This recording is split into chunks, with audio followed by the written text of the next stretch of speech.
Frequency Podcast Network. Stories that matter, podcasts that resonate.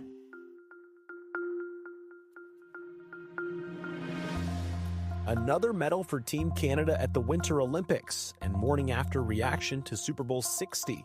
Hi, I'm Virjesh Dave. This is Big Headlines, everything you need to know to be in the know in just 5 minutes.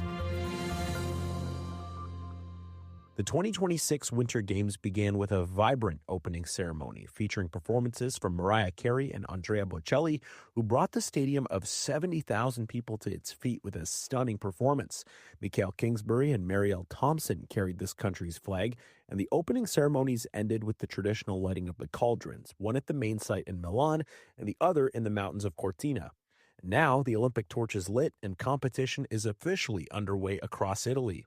Canada took home its second medal today. Freestyle skier Megan Oldham from Parry Sound, Ontario, has won bronze in women's slopestyle at Livigno Snow Park. This comes just 2 days after speed skater Valerie Malte became the first Canadian to reach the podium in Italy with a bronze in the women's 3,000 meters. Now, still to come, Canada's women's hockey team will try and pick up a second straight win, and 3 figure skating tandems will lace up when the ice dance competition gets underway with the rhythm event. Over the weekend, Sidney Crosby was also named captain of Team Canada's men's hockey team, while Cale Makar and Connor McDavid have been named alternate captains. No real surprises there. Canada opens their tournament against Czechia this Thursday on February 12th. For just the second time in franchise history, the Seahawks are your Super Bowl champions.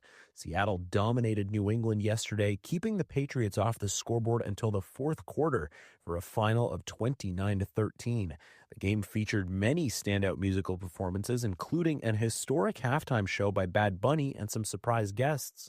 Adam Sandler was one of many, giving Bad Bunny a 10 out of 10. I loved it, and congrats to the bunny. He's a great human being. The halftime show was mostly in Spanish, with a powerful message that the only thing more powerful than hate is love.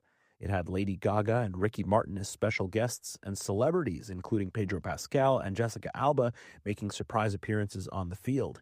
U.S. President Donald Trump, though, lashing out on social media about the performance, specifically on Truth Social, and there was an attempt at a dueling halftime show online, headlined by Kid Rock on Turning Point USA. Also making big headlines, Rob Lance will once again sit in the premier seat in PEI after winning the leadership race of the province's progressive conservatives in Charlottetown. It was a tight contest, with Lance just ahead of his closest competitor by a little more than 350 votes. He tells reporters he was most excited by the level of engagement from young people. What I'm most impressed with, what I'm most excited about engaging with is the young people. There's so many young people come and engage with this whole process that it gives me hope. I can't wait to build the next generation of Tories in Prince Edward Island. Lance ran against Mark Ledwell for the top role and won. He's expected to be sworn in as premier quickly, with the paperwork likely to be ready early this week.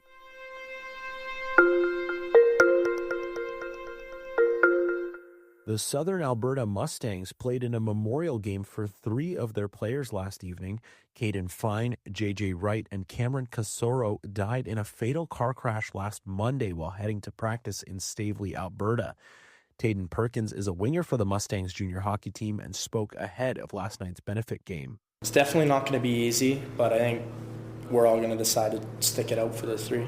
Just they were brothers. I mean, we all, like I said, we're close, and it really hurts when we're not out there. Donations from the game are being given to the late players' families and to Mustangs players to help with their teammates' funerals.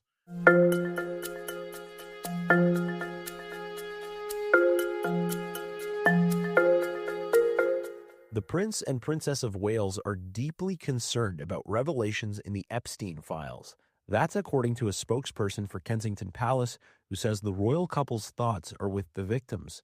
Some of the latest documents the U.S. Justice Department has released are causing outrage in the U.K. Calls are growing for Prime Minister Keir Starmer to resign following revelations about a relationship between former British ambassador to Washington Peter Mandelson and convicted sex offender Jeffrey Epstein. Starmer's chief of staff and his communications director have also quit, but Starmer's office says he does not plan on stepping down. If you haven't listened yet, today on the Big Story podcast, will Canada's EV plans save the future of our auto sector? Host Karen Siolan speaks to Brian Kingston, president of the Canadian Vehicle Manufacturers Association. There's no way, by the government's own estimates, to meet those tougher emission standards without significant EV adoption. Are you confident that the big three here in Canada will be able to adapt then to these new emission standards? It's all going to depend on how they design them and how quickly the efficiency ramps up in the standard. So there's a lot of work that needs to be done between now and then. That said, Ford, General Motors, and Stellantis are leaders in electrification in Canada. People tend to think of Tesla, for example, which had been the market leader. But last year, 38% of EV sales came from Ford, GM, and Stellantis. General Motors, in fact, is the EV leader in Canada. So yes, they're well positioned. Actually, they're better positioned than any other manufacturer in the Canadian market because of the number of electrified vehicles that they have on offer and what they've got in terms of future plans. You can listen to the full episode wherever you get your podcasts. Well, now you're in the know. Thank you for listening to Big Headlines. Make sure you follow, share, and review Big Headlines. Enrica Amaturo is our lead producer. I'm Virjesh Dave. Have an amazing day. We'll talk to you tomorrow.